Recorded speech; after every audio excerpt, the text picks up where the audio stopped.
제 인생은 왜 이렇게 안 풀릴까요? 자본주의적 가치관 때문인지도 모릅니다. 메타 무의식이 판단을 내릴 때 그 기준에는 두 가지 선택지가 있다. 바로 진정한 자신으로서 살아가는 목적과 세상의 규칙이다. 운이 좋다고 말해야 운이 좋아진다의 저자인 하시가이 고지님은 일본의 멘탈 트레이너 겸 심리 카운슬러, 현재는 사람의 능력을 최대로 끌어올리는 프로그램을 제공하는 트랜스폼 매니지먼트 주식회사의 대표이사로 재직하고 있는데요. 항상 더 나은 삶으로 거듭나기를 꿈꾸던 그는 인간의 의식이 현실을 바꿀 수 있는지 오랜 기간 궁금해했다고 합니다. 궁금증을 해결하기 위해 언어심리학, 최면요법, 신경언어 프로그래밍 등의 다양한 공부를 했으며 과학적 방법에 기초한 30년 이상의 연구로 무의식을 활용한 독자적인 성공 이론인 하시가이 메소드를 정립했다고 합니다.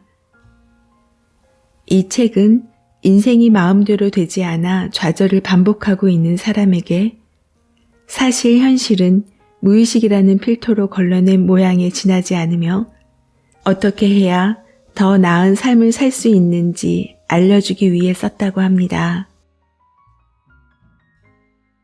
이 책에서는 무의식과 다른 개념의 메타 무의식이라는 개념을 설명하고 있습니다. 잠재의식을 담는 그릇을 메타 무의식이라고 하는데요. 내용물이 같아도 담는 그릇의 모양이 바뀌면 내용물의 모양도 바뀌어 보인다는 말은 저에게 신선하게 다가왔습니다. 그럼 지금부터 메타 무의식의 세계로 들어갑니다.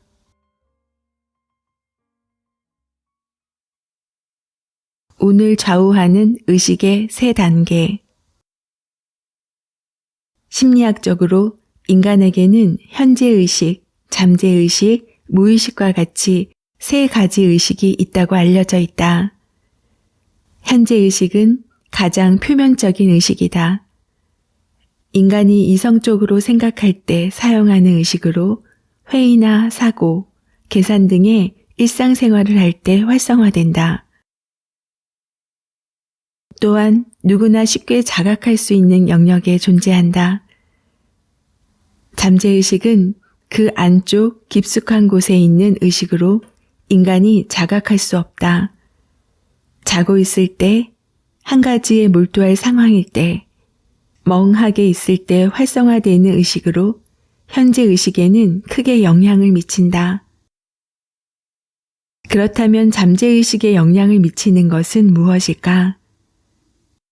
잠재의식에 담긴 고유한 감정, 신념, 사고는 어떻게 생겨나는 걸까? 나는 오랫동안 이 궁금증을 품고 있다가 어느 시점에 깨닫게 되었다.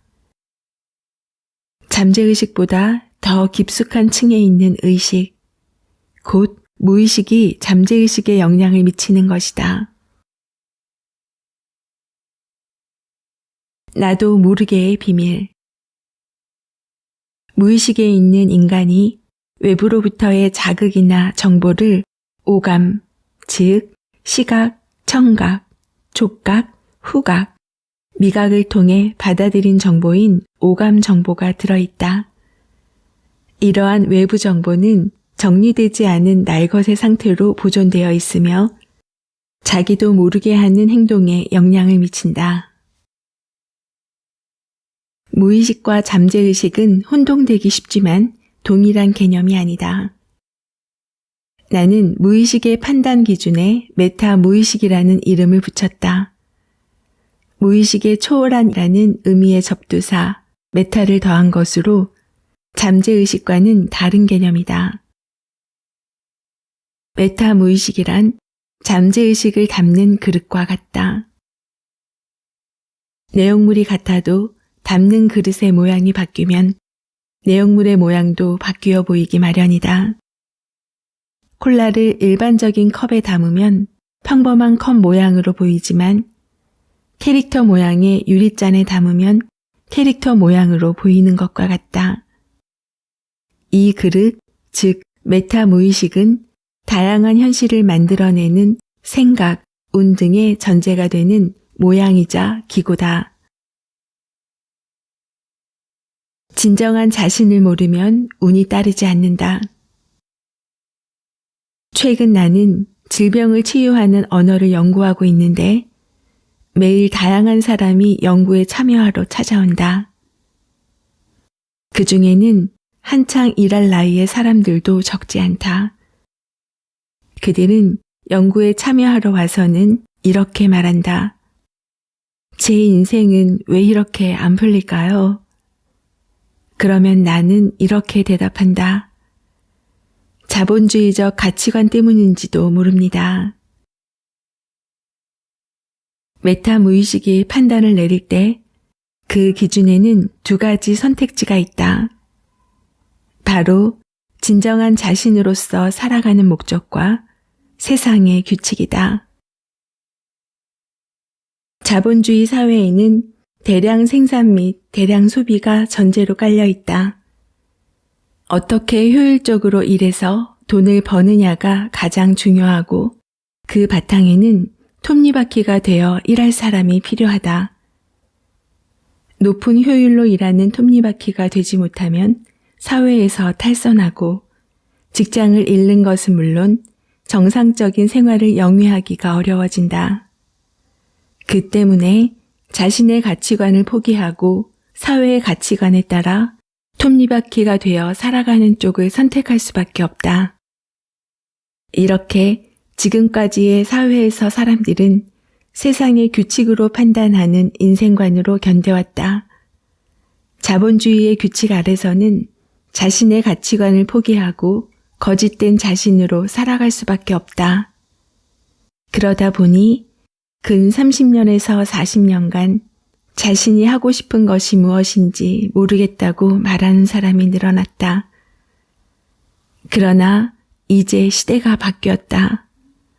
현대사회를 살아가는 우리는 새삼스럽지만 무엇을 위해 살아가고 싶은지 그 본질적인 주제를 마주할 필요가 있다. 그렇게 하지 않으면 비즈니스나 건강에 지장이 초래되는 시대다. 대량 생산과 대량 소비의 시대는 끝났다. 경제의 메가사이클은 경제정책학이라는 학문에서 연구되어 온 주제다. 이에 따르면 우선 농업 중심 시대가 있었다. 이를 농본주의라고 한다. 토지의 크기에 따라 작물의 수확량이 달라지기 때문에 농본주의 시기에는 땅 주인이 토지를 얼마만큼 가지고 있느냐가 평가 대상이었다. 다음으로는 산업혁명이 일어나 자본주의가 시작되었다. 자본주의 시대에는 돈을 얼마만큼 가지고 있느냐가 평가 대상으로 커뮤니케이션의 스킬이나 돈을 버는 능력이 요구되었다. 이후에는 정보혁명이 일어나 지식주의가 도래했다. 매스컴의 대두를 시작으로 인터넷과 인공지능이 등장한다. 지식주의는 정보를 얼마만큼 가지고 있고 얼마나 잘 다룰 수 있느냐가 평가 대상이 된다. 그야말로 지금의 시대를 말한다.